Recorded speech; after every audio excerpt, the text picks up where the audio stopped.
Hello, I'm Darren with the Met Torah. I pray you're having a wonderful week. I'm going to join you this week and bring to you some news from Met Torah, as well as commentary on this week's Torah portion of Pekudei.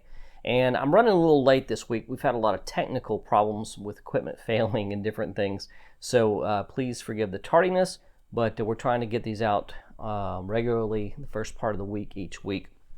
So I would like to begin by saying, if you haven't signed up for our giveaway, we are giving away a bundle of our Haggadahs for Passover. So we're going to be giving away a bundle of 5 or a cup of Redemption Haggadot for Passover. Our drawing is going to be in about 2 weeks, so you definitely want to sign up for that. It's a bundle of 5, and then we'll also be giving away a couple of single copies as well. So sign up for that. Watch the video in the link below to see how to sign up for that and how to hopefully snag your own copy or a bundle of them. And so please be sure to do that. And speaking of the Haggadahs, we were able to get a case of these to the inmates that we support in another state, and thank God that they arrived, and they're going to be able to use those for Passover this year, because last year there was a big fiasco and all the books got sent back to us by mistake, and there was no time to get them to them again before Passover. So they got the books this year, so we are very thankful for that. I also want to let you know about the translation work that's happening right now on our flagship book of 4 Responsibilities of a Disciple. I'm very excited about that. We have friends that are in Thailand who are training up people in discipleship, and they wanted to use the 4 responsibilities as their sort of starting text to convey the concept of what a disciple is, and found it very difficult to just teach from the English, and so they actually commissioned a professional translator to translate this into Thai, and it's well underway. I've received a sample of this that you'll see on screen here in just a second, and it's very exciting, and so I'm very looking forward to the final product on that. And so we are going to try to help them offset that cost. They're paying for it out of their own pocket. We want to help repay them for that, so they don't have to have that out-of-pocket expense. So if you would like to contribute to that, let us know. We're going to be doing it whether we get contributions toward it or not. But it's very exciting. And also, on another note of the 4 responsibilities of a disciple, as many of you know, we have a Spanish translation already in existence, and it's available in print only through Amazon. But now, probably middle of next week, we will have an ebook version, Kindle at least, available on Amazon for people who are out of the United States to be able to download a copy. We were having problems with Spanish-speaking people being able to access the actual print versions because of the country that they lived in didn't do Kindle publishing, and so they couldn't purchase the books without paying an extremely high shipping cost. And so now with the ebook, wherever you are in the world, you'll be able to download a Spanish version of that. So I'm very thankful for that. It's almost complete. And I want to do something that I haven't done in the past, and this is to promote someone else's publication, because we have Purim coming up in a couple of weeks. And if you're not familiar with Purim, it is the Feast of Esther. It's where we read the book of Esther, and we dress up in costumes and have food and give gifts away and things like that. And so it's a very fun time of the year, especially for kids, and it's a good time to remember how Hashem delivers us in our circumstances from whatever we may befall. And so this book was written by a dear friend of mine, Joseph Good, and Joe has been doing this Messianic thing back before I even knew what the word was. And so he has some excellent material out if you want to go check out him at hatikva.org. And also this book right here is called Prophecies in the Book of Esther. And it'll blow your mind, especially if you've not read any of Joseph's other books. This particular book I was privileged to design the cover for, and so I'm particularly fond of it. And so Prophecies in the book of Esther, it's an amazing book. You need to check it out, and it will give you some insights of the hidden things that are inside the book of Esther that you probably never knew about. And so now, without further ado, I'm going to bring us into this week's Torah portion with Parashat Pekudei. Okay, and this commentary, again, is taken from our newest publication, 5-Minute Torah, Volume 3. And if you'd like to grab a copy of that, it's down in the links as well. This particular commentary for this week is called Show Me Your Glory. If you've been keeping up with the Torah readings, you know that the portion of Pekudei is the final reading for the book of Shemot, or Exodus. The book concludes by telling how the creation of the Mishkan, or the tabernacle, was fulfilled in detail, including all of the vessels, utensils, and the priestly garments. Everything was ready for opening day. The tabernacle was ready to be put into use. Over the next several verses, we learn the details of what was involved in doing this and how Moshe set everything up to prepare the tabernacle for use. Once the details are laid out, the story reaches its climax when the kavod, the glory of Hashem, filled the tabernacle in verse 34. This is the moment they had all been waiting for.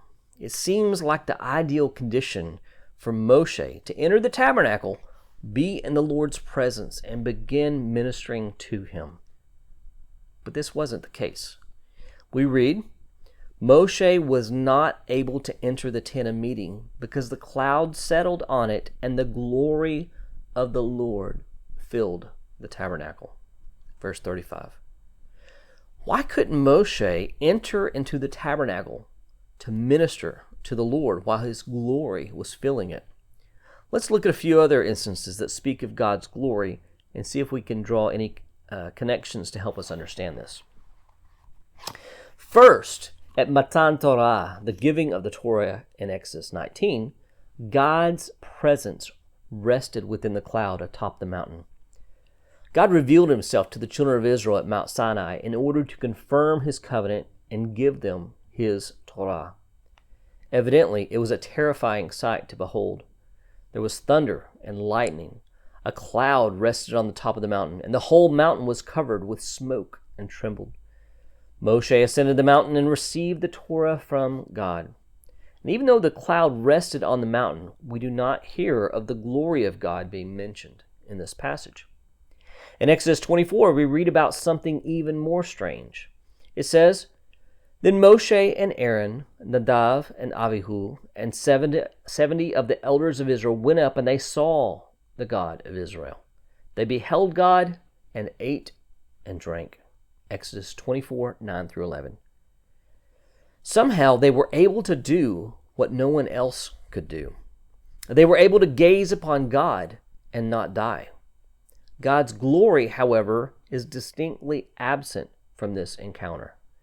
Nevertheless, directly after this encounter, God calls Moshe to the top of the mountain to receive the stone tablets with the Big Ten engraved on them, along with a host of other commandments. We read, The glory of the Lord dwelt on Mount Sinai, and the cloud covered it 6 days. And on the seventh day he called to Moshe out of the midst of the cloud. This is in Exodus 24:16. After describing the glory of God as a consuming fire on the top of the mountain for the next 40 days and nights, I skipped a line. After describing the glory of God as a consuming fire on the top of the mountain, it says that Moshe entered the cloud and stayed on the mountain for the next 40 days and 40 nights. This is verse 17 and 18. We learn from this passage that although the cloud persisted, Hashem's glory only resided on the mountain for 6 days. Moshe was called into the cloud on the 7th day, only after the glory of God had withdrawn. The most revealing passage in the Torah is in Exodus 33, when Moshe makes a request from God. He says, "Please show me your glory," verse 18. When God replies, he basically tells Moshe that he can't fulfill his request because Moshe couldn't handle it. He would, however, at least fulfill Moses' request in part. From this, we learn something very interesting from the Lord's response. He says, You cannot see my face, for man shall not see me and live. Verse 20.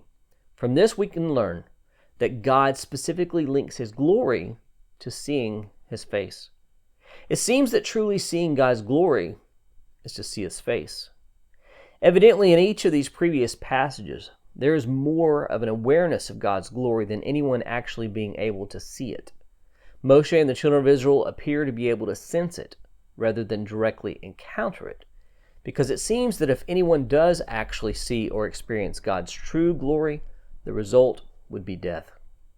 Our physical bodies in their present state are just not equipped to handle such a jolt of spiritual power. Rabbeinu Bachya, commenting on the passage in Exodus 33:18, agrees. He says that although Moshe wanted to experience the fullness of God's glory in this life, God could not grant his request so long as he existed in his physical body. Therefore, he had to shield Moshe and only allow him a glimpse of his true nature. There are many popular songs whose lyrics are focused on God revealing his glory. The writers long to see the glory of God manifest on this earth. But just like children, sometimes we ask Hashem for things we think we want or need, but we really don't understand the magnitude or the repercussions of our request. As we've seen, experiencing God's glory isn't something we can even withstand. Rather than saying, "Show me your glory," maybe we should be saying, "Let me sense your glory." Maybe then we would tremble before a holy God and be moved toward true faith and obedience. And as we say, as we reach the end of each book, Chazak, Chazak, V'nit Chazek, which means be strong, and may we be strengthened to continue our studies. So I just want to encourage you to take this commentary in proper perspective as well. Doesn't mean we shouldn't seek Hashem's presence, his face. It means that we should do it in the proper context, in the proper way, and not take it lightly. And so I'm reminded of a passage from Paul Philip Levertov's book, Love in the Messianic Age, published by First Fruits, in which he talks about the goal of the Hasid basically is to see the face of God. But he says it this way. Love of God brings as its final result the actual vision of him.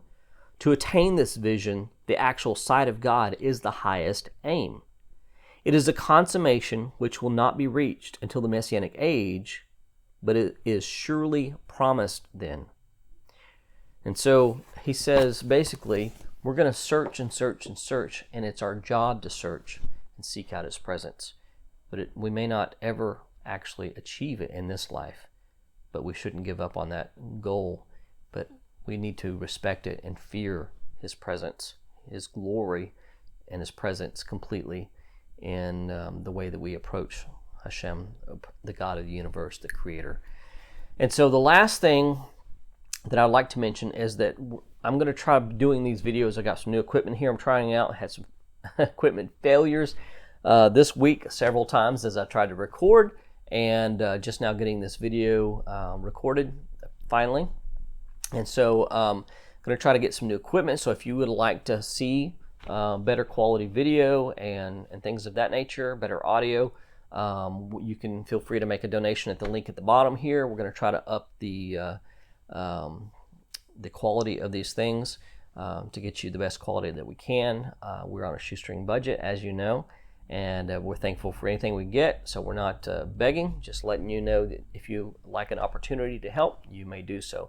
So thank you guys who are already donating and contributing to the ministry. We appreciate it, and we're going to push forward and continue with these things every week and be a blessing in that way and give you guys these commentaries every week. Hope you appreciate them. Hope you get a lot out of them, and just want to be a blessing to everyone. May the Lord bless you guys. Have a wonderful rest of your week, and I look forward to the next few weeks as we ramp up to Purim and then on to Pesach or Passover. God bless and shalom from Emet HaTorah.